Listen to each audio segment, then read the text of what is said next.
Good morning, everybody. Hey, have you ever wondered what really goes through somebody's mind when they're planning their first cruise? Especially if, like me, they're just a little bit older. We're laughing. That's not funny. We have a lot of information to share. And so we would like to have you come along with us on this little journey today as we discuss how to pick, what to look for, where to go for sources of information. I'm Dan And I'm Kim. with On the Go Travel Adventures. So if you stick around to the end of this video, we're going to provide some additional sources of information, and hopefully that information will go a long way towards helping you pick the right cruise for you.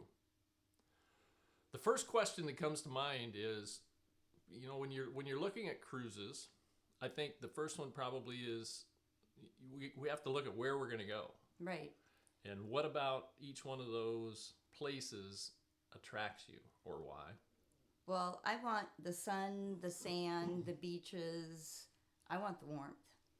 I get that. And I think that's probably why we have focused our cruises in the Caribbean. Correct. Neither one of us really likes cold and rainy weather So Alaska's out. for us, but there's a lot of people out there that love the idea of an Alaska cruise. Correct. There's also European option. The Mediterranean and Northern Europe and England, Great Britain are all great places to go for cruises. So we'll talk about some of those. Is it scary? Is a cruise scary for you? You know, when I first was approached by you about going on a cruise, the first thing was the last cruise I had taken was 25 years ago. Yep. And I got sick. Seasick or I caught a got cold? I got seasick. Okay. So that was one of the things that scared me. Well, I know that is. There are treatments for seasickness. You can take, there's seasickness pills, there's patches, there's little bands that go on pressure points that all, I think, work well. Yes, It's 25 years ago was a long time Right. ago. And the ships have changed. Ships have gotten a lot bigger over the last 25 years. And they don't move, you don't feel the movement as much in the newer ships. And there's reasons for that. One of them is most modern cruise ships now have stabilizer systems that they can deploy when the water gets rough. And it takes a lot of that motion out of the ship. And so we've gone on 5 cruises so far, and I have yet to. There might have been one night that I really felt the movement of the ship to where I was feeling a little bit. But otherwise, I've been great. We've even joked about it. We stood in front of in our room, in our cabin one In day, front of a mirror and slowly rocked back and forth back as the and ship forth. moved. And it didn't bother me. No, it was good. So, Everything was fine. Some other things that people may or may not be worried about are what if you're older and you have mobility issues? What if you if you need a walker, or if you need a cane, or even a scooter? How are they available? Can you do that on a cruise ship? we see walkers all the time. I do believe those scooters, they don't provide them, but we see scooters They're all. You can there's companies that will rent them and actually I think deliver them right to the terminal, so you can pick them up at the terminal and take them right on the ship with you. Correct. So The there are hallways, ways. all of the passageways are wide enough to accept a scooter or a walker and Wheelchairs. wheelchairs doing that. And other concerns may be, well, maybe I've got food allergies. How do I handle that on a cruise ship? Do you have any idea? Yeah, you just need to make them aware of your food allergies. Yeah. And a lot of times they will come up and ask you, are there any food allergies at the table? They're really good about that. Right. Yeah. You just have to be aware if you go to the buffet or some of the casual restaurants that they're not going to know. But if you go to the main dining room or any of the specialty restaurants on board, they will ask you specifically if there's any food allergies that they need to be made aware of. Physical safety. When you leave a ship in a port, how often do you feel unsafe? Physically unsafe? No, I haven't. But they will actually tell you where to go or Where kind not of to go. or where Place- not to go. Places to avoid. Yeah, The excursions that the ship provides, they're all safe. There's, if you get an injury, I guess that's a little different story.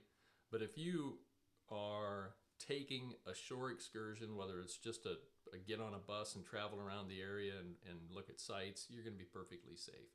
If you want to go down into the shopping areas, which are right on the pier or right next to the pier, those areas are all safe. I've never felt unsafe at all in those places. Yeah, now if you wander off on your own, you're on your own. Then that's a different story. I mean, there's always risks to that. Correct. Another thing is, if you were going to find good information about cruising, where would the first place you would look? Where would that be? Well, when we first started out, we asked friends, asked family. Yeah. I had a travel agent at that time that I went to, but she wasn't really versed in cruises. And then, if you go out and do a Google search, all kinds of stuff pops up. But a real good one that we've got was Vacations to Go. That's pretty much our go-to. Yeah. Vacations to Go is a website. It's actually a travel agency, and their website is very good at helping you sort through some cruise options. They're very good about cruises. You can go to their website. If you have a date in mind, you can type in a few dates, a date range, and maybe tell it where you want to go, whether you want to go to Alaska or you want to go to the Caribbean or you want to go to Europe. Just tell them that, give them that much information, and hit enter, and you'll get pages of cruises that fit that basic information. Then you can go in and sort it. If you want to go on a 3-day cruise or a 4-day cruise or maybe a 7-day cruise, you just tell it how many days you want them to sort by, and it does it. If there's a specific cruise line that you do or that you don't want to travel with, you can put that information in there as well. Or if you want to cruise out of, let's say you want to cruise out of Florida and not out of New York City, you just tell it where you want to cruise from. If you want to cruise out of New York City, tell it that's the ports I would like to use are in New York City. And they will sort all that information and narrow it down into bite-sized information so that you can sort through them then. I think it's a great source. We use them not only as a source of information, but we also book our cruises through, a lot of them, through Vacations to Go. They don't support us in any way. We don't get a kickback from them or anything. That's just who we have used in the past, and we enjoy the information that they provide. It's really a fun one just to go on and kind of dream about cruises too that you might want to take in the future. And it's been one that we've been able to go out and plan like back to back if you want to try different cruise lines. What's a back to back? Want to be out for 2 weeks. We're actually doing that in January. Yeah.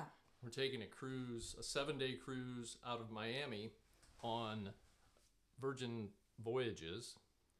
And then when we return, we sail from Miami, we return to Miami after 7 days, and then the same afternoon, the same day, we get on a Norwegian Cruise Line ship and take another 7-day cruise. It saves us on airfare. We're a long way from a port.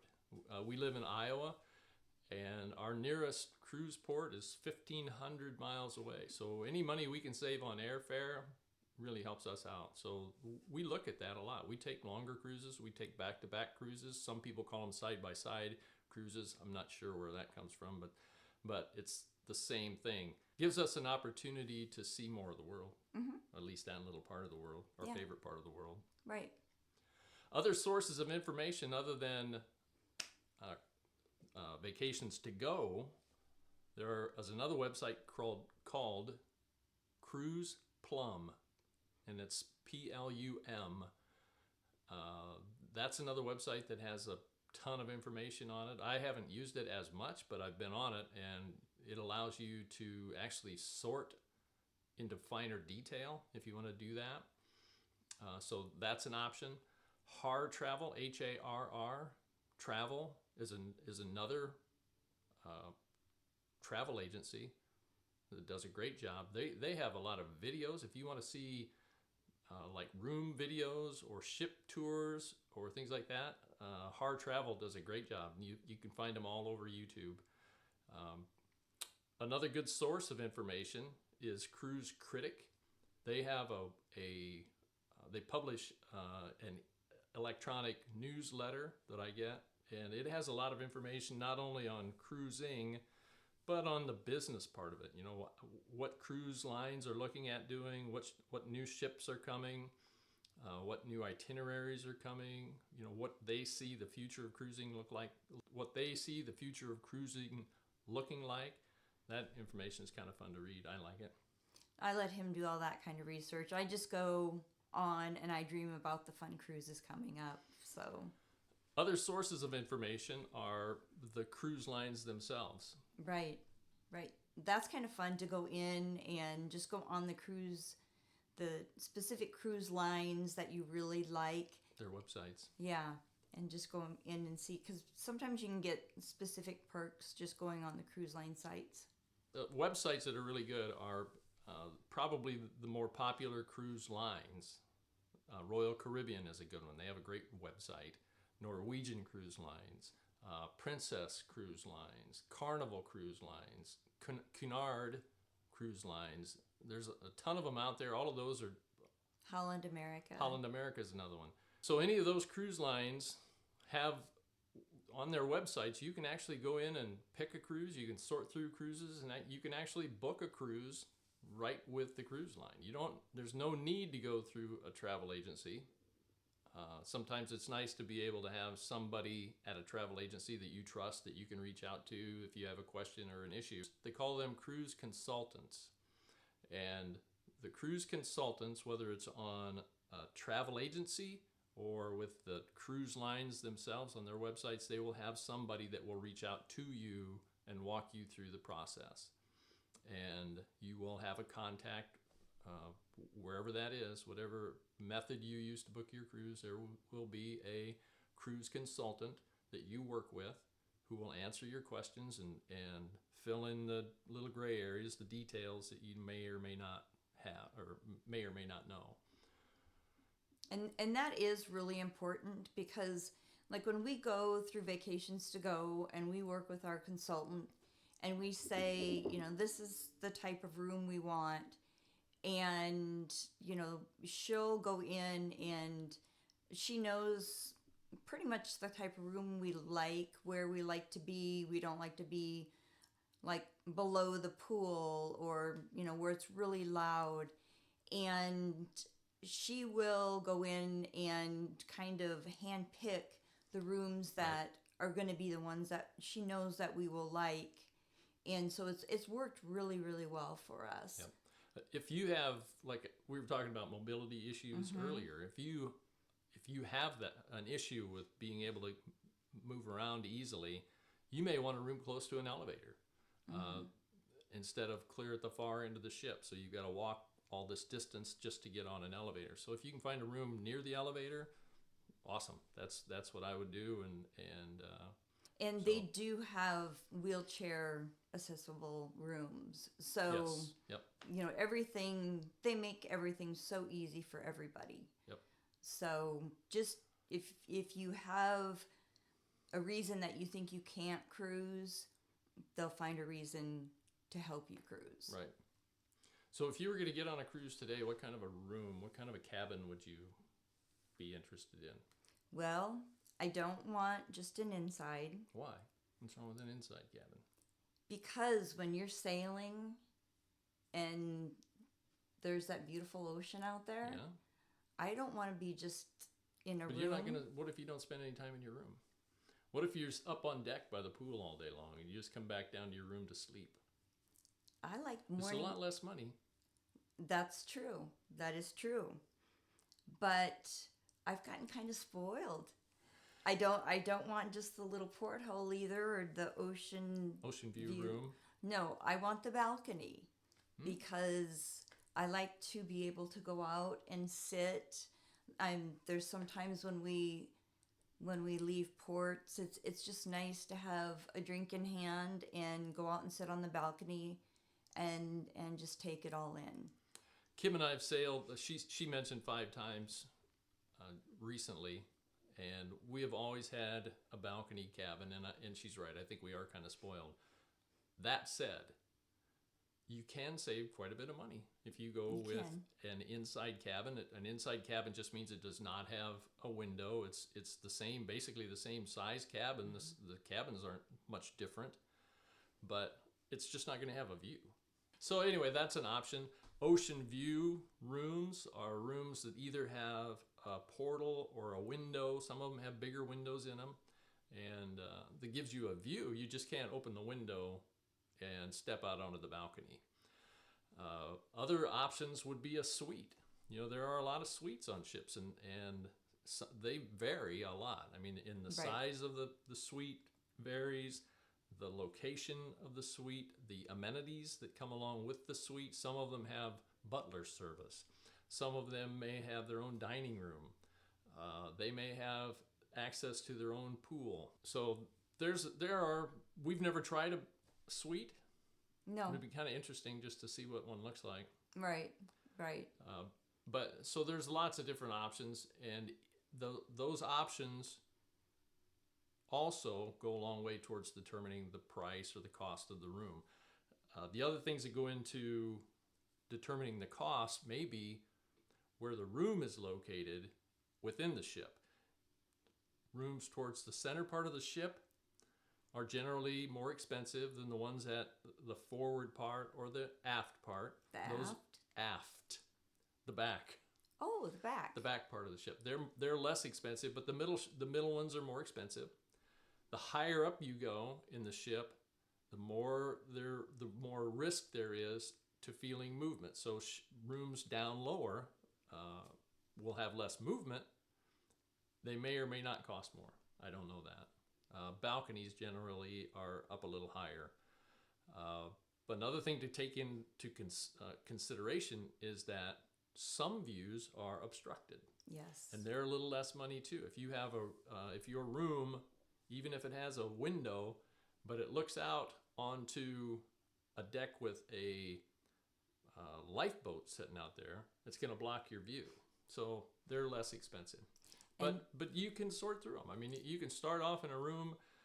You can start off in an inside cabin, down low, on the ship, save some money, use that money to pay for excursions if you want. You could. Or use that money to buy the drink package if you need the drink package. So the drink package usually is an extra cost, and it can cover anything from water, soft drinks, all the way up to like your mixed drinks. And generally they have a price and a drink price, and drinks may range from $7 or $8 for a beer up to $20, $15 to $20 for a cocktail that uses high-end liquors, all the way up to expensive bottles of wine or champagne. But backing up just a little bit,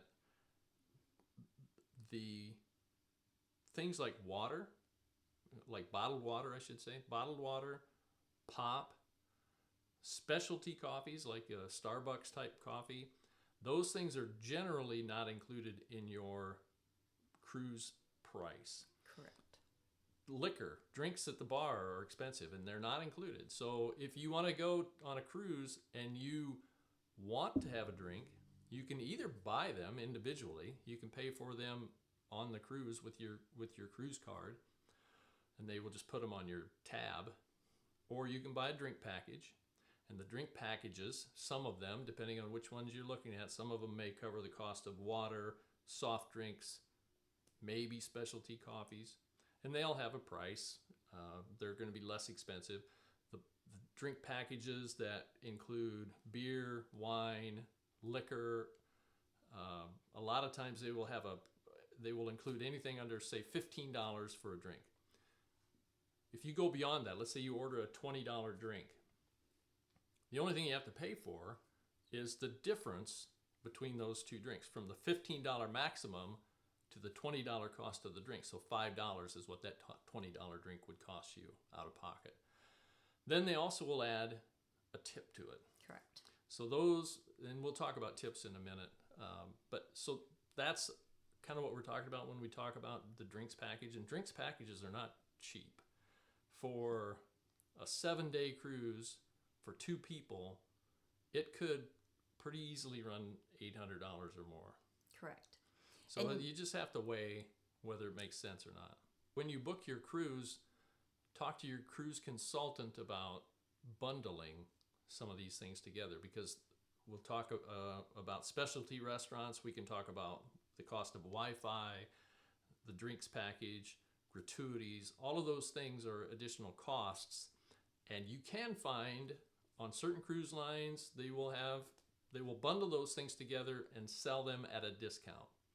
So you can save money if you need Wi-Fi, and if you need the drinks package, and if you want to include the cost of your tips, bundle those all together and buy them at a lower cost. So that's how I do it. Yeah, how we do that's it. we usually, and it usually, it just saves on the anxiety of, do I have the drink package? Do I have this? Do I have that? You just know what's taken care of. Yeah, you just show them your room card, and it's there's no cost, no additional cost. There is Right. cost because you have to buy it up front, but there's Right. no additional cost. Wi-Fi is another one that's Yep. like that, and that can be spendy if you pay per day instead of bundling. Wi-Fi is not included, and depending on your need to be connected, you may or may not have to buy it. Kim requires connectivity. I would just as soon not have any connectivity, but so Wi-Fi may cost $15 to $30 per device per day, and there's generally more than one level of connectivity. There's a basic package, which includes a kind of a slow internet connection, or you can upgrade to a higher speed internet connection, and those things for 2 mobile phones, may cost $400 to $500 for a 7-day cruise to have them connected. Yeah, and sometimes it gets really frustrating when you are on the slow one, because by the time you get logged in, it's logged you off, and Yeah, your minutes. they limit how many minutes you can have, and it's not enough. I mean, it's not enough No. for you. All right, we better move on. Okay, let's move on. Another additional cost to cruising can be specialty restaurants. Almost every ship out there has specialty restaurants. They include generally a steakhouse. There may be an Asian restaurant. There may be an Italian restaurant. There may be a French restaurant. And each one of those come at an additional cost. Unless you buy that package that we were talking about earlier. Sometimes they will package 2 or 3 meals in that package too. But the meals cost $60 to $100 per person, plus the gratuity. Right. So it's not cheap, but the food is excellent. I've never had food in a specialty restaurant that even came close to disappointing me. No. It's always amazing. I think our favorite has always been the steakhouse, though. Yes, yeah. Steakhouse is always, well, ours is. Another additional cost might be travel insurance. Kim and I live a long way from a port, and we like to sail in the winter. When the roads are good, it takes an hour and a half to get to our closest airport. And the flights that leave from that airport to go to Florida are usually 6 o'clock in the morning. I think last time we flew we took off at 5:30 in the morning. 5:30, I think. So we get up at 2 a.m. Or don't go to bed at all. Yeah, and have everything loaded in the car the night before, and we drive for an hour and a half to 2 hours, depending on weather and road conditions. Then when we get there, we have to find long-term parking, find a place to park, flag down a shuttle to come and get us and all of our luggage and take us to the terminal where we can unload, go through security, get checked in. So once we get through security, we may have a couple hours sitting on our hands in the airport waiting for the flight. What if the flight gets canceled? We're along 1,500 miles from the port, so we always take out travel insurance. That at least if we can't make our cruise, we get reimbursed for it. Another reason to have trip insurance, travel insurance, might be that it may provide some sort of health coverage because you're out of the country. You're not in the United States, or you're not in your home country if you're from Canada. So health care can be an issue. You have an emergency on the ship, it might help pay for some of those costs that go along with it. So I guess I'll take this one. What to pack? If we're going on a 2-week cruise, how many swimsuits do you take? Not 20. Well, I take a half a dozen. Okay. Well, I don't. I know. Because I have to have choices. So yeah, we pack completely different. It depends on where you're going, but we do have a scale that we take along. Not for us. A It's for hand the luggage. scale. It's for the luggage. Yeah. It's a We don't hand care. scale. We don't care what we weigh. We just have to be able to get the suitcases on the airport or on the airplane. So how would you pack if you were going to go to the Caribbean? The Caribbean, I would have a lot of swimsuits, and then I would have cover-ups, and I would have dresses, and I'd have a couple pair of shorts. And then most cruise ships have kind of fancy dress nights, a gala night. And we like to participate. Like to dress up. Yeah, we get dressed up. I'm not going to wear a tuxedo, but I'll probably wear a jacket and a tie. The same sort of thing that we would wear if we went to the main dining room. Correct. A lot of times it's the main dining room recommends that you dress in slacks, that you have a jacket and a tie on fancy dress nights. You can also dress in slacks and a button-down shirt. That's acceptable on most nights, but they do encourage people to get dressed up. Right. So you got to take 8 or 10 dresses, At least. fancy dresses, for the 2 nights that we get dressed up. Well, I wear them. I wear them. I do wear them. I try to wear all the dresses that I take. They don't have to be all fancy. Yeah. But you will see people in the main dining room in shorts. So we try to dress up. It's on fun. those nights. It's Yeah, fun to do it's that. fun. When we don't do it normally in our normal lives. So in Right. our cruise lives, we kind of act a little bit differently. Another thing, though, to keep in mind, though, is we're talking about going to the Caribbean. Not everybody goes to the Caribbean. There's a lot of people that sail to Alaska, and I'm not certain that they need a suitcase full of swimsuits to go to Alaska. I wouldn't even know how to pack for that. We have some friends that just took a cruise to Alaska, and when we watched their pictures or saw their pictures that they posted on Facebook, it looked like it rained the whole time. They were wearing rain gear and rain suits and hats and muck boots, that sort of stuff. It didn't look like fun to me, but hey, they looked like they were having fun. Yeah, they all had smiles on their faces and stuff, and I think was they like, were getting ready to go out for a whale watching or something. But now I would love to see whales, but I wouldn't do it there. and they have them in Hawaii. Okay. We can do that. Okay. Okay. All right. Let's look into a Hawaiian cruise. I'm down. Okay. Crew appreciation. Yes. Gratuities, tips, whatever you want to call them, the ship will collect those. They bill them directly to your onboard account, and Or you pay ahead. or you can bundle them. So a lot of times you can bundle them with the Wi-Fi or the drinks package or those sorts of things and get a discounted rate. But they collect those tips. It's about, each cruise line's a little bit different, but $15 to $20 per day per person in the stateroom is kind of standard. So you can do the math, but $20 a day times 2 is $40 a day times 7 days is $280. So, is that right? Did I do the math right? I believe so. Yeah. So it's not cheap, it's not free, but that's another thing to do, or that they're going to do.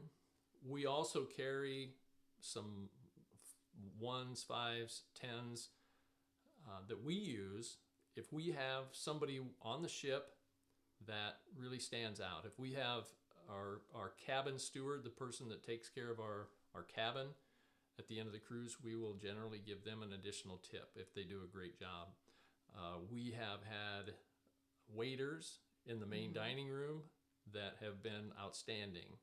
We have had bar help, bartenders and waiters that go out of their way to take care of us, and we reciprocate with some tip money. The other ones that I think really earn their tips are the porters. Oh, yeah. When we travel with quite a bit of luggage. And rather than fight the crowds pulling the suitcases, we will track down a porter and they will throw them on their cart and lead us through the terminal. And it was primarily when we're leaving, we will load everything onto a cart and he will take us right out to where we have a cab or an Uber waiting to get us back to the airport. So, and you know, a couple bucks a bag, or more, maybe, depending on how big your bags are. Ours are big. I think Yeah, I think the last time, I think it was more than that. I mean, the lines were long, and he just took us right through. So, grab a porter; they're worth it. Yep. Embarkation. That's when the fun is about to start. Mm-hmm. So, we have to pack our bag. We normally are leaving the hotel that we stayed in the night before. Have to make sure our tags for the ship are all on. And then the luggage tags. The luggage tags. Yep. And then we have our bag that we carry with us that has our medication, all of our paperwork, our passports, and then a swimsuit. Just in case our bags don't make it to our room when we're on and we want to hang out by the pool. It's fun when you embark, when you finally get through dropping off your luggage with the porters, and then you go through security, and then you get your room tag, your room key, I should say, and then you may have to wait a little while, but then eventually you'll get to walk across the gangway and actually walk onto the ship. And when that happens, it's a you whole just new jump world. up in the air and kick your heels together and say, okay, finally, yes. We're finally on vacation and we're going to go enjoy it. So we can go to one of the restaurants. Mm-hmm. The thing to keep in mind is that when you look at a cruise, if it's a 7-day cruise, day one is that day.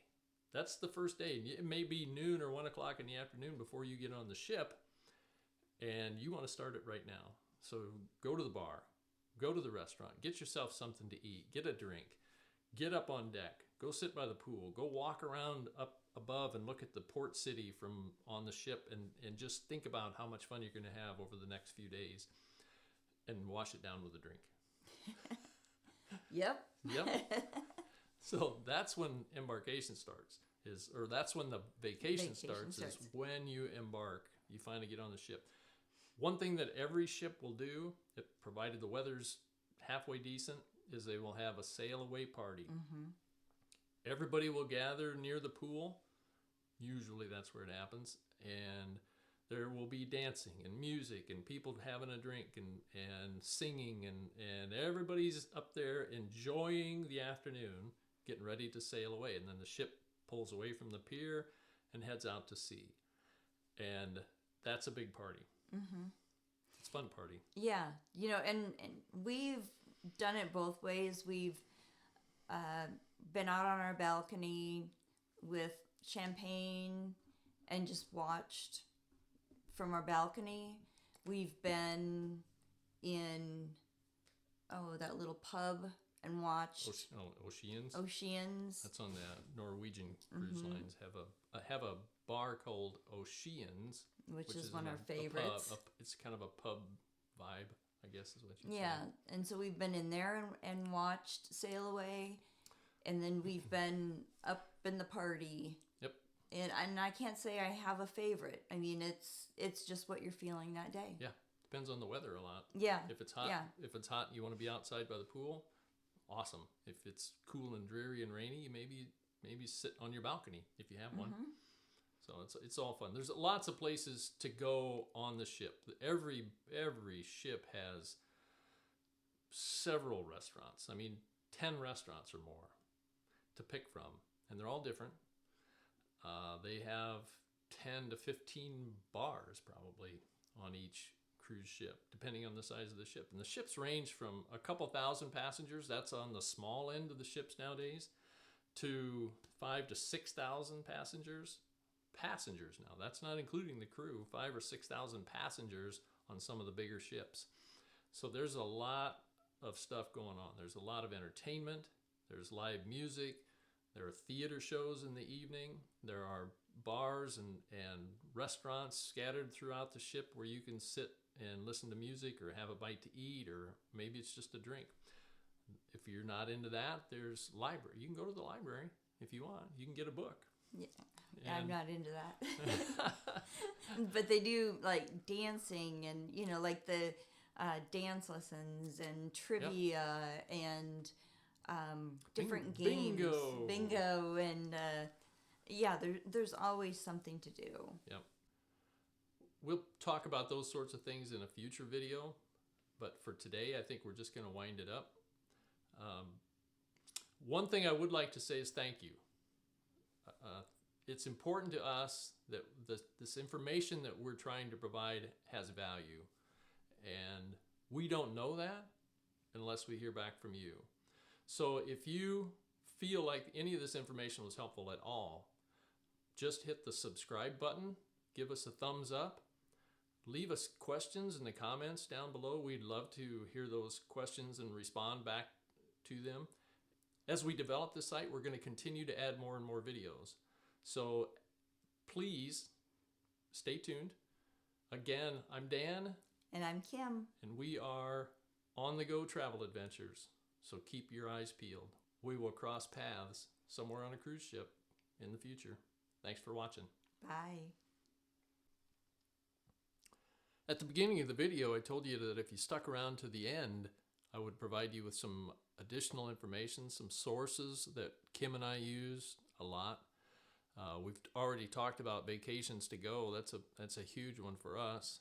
And Cruise Plum, as well as the travel agencies, other travel agencies, and the cruise lines. But there are also sources of information out there like YouTube. YouTube is a wonderful place if you want to go and take a virtual ship tour or learn about the restaurants or the ships, anything about the ships. It's all out there on YouTube. Somebody's documented it. One source of information that I really enjoy is on YouTube. The channel is called Cruising Canucks. They're a Canadian couple that bring their sensibilities to their in-depth ship tours, and they provide a lot of detailed discussion about the ships and the ship's amenities. They also do a great job of documenting how they spend each day, whether it's by the pool, in the theater in the evening, at dinner, in one of the restaurants, or one of their many shore excursions. They're just a great source of unbiased information, and I highly recommend everything that they do. I watch almost every one of their videos. Another good source is called Life Well Cruised. That's the YouTube channel, and it's another Canadian creator that goes into a lot of depth about things we may or may not have even considered, like how to pack, what sorts of things to pack, what can't you bring on a cruise ship, those sorts of things, those ideas, or what she presents. She also relates great ways of saving some money on a cruise ship. So there's a lot of good information there too. So that said, we would love to hear from you. If you find this information helpful, please give us a thumbs up, hit the subscribe button below, and we would love to hear your questions and read them and ultimately respond to them. So keep your eyes open for more content as we continue to grow our channel. Again, it's On the Go Travel Adventures. We'll see you soon. Thanks.